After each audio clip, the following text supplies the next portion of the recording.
So we're going to start out. We're going to talk about Josh Allen and this Buffalo Bills offense. Um, Josh Allen, not his best day, and probably one of the worst games I've seen from him in a while.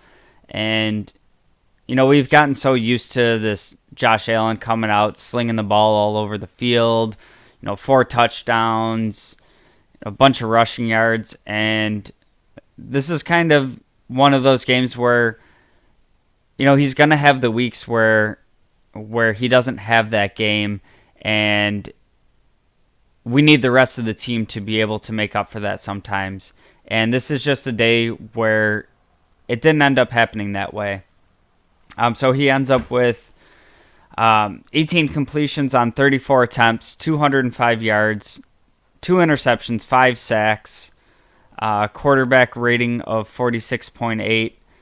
Also adds on the ground 9 carries, 86 yards, and 2 touchdowns.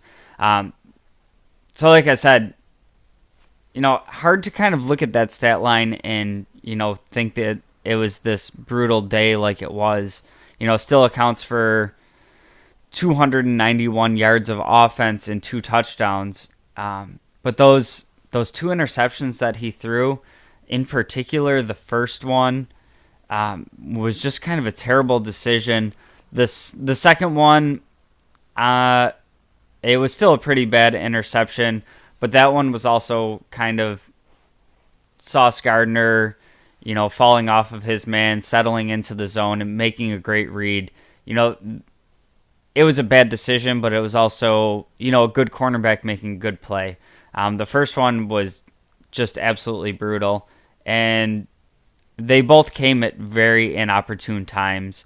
The first one being, the Bills are driving the field, about to, get some points on the board early, and then the second one being, the defense gives you that turnover.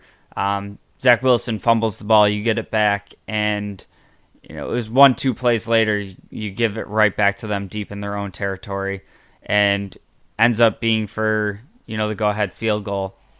So pretty brutal there.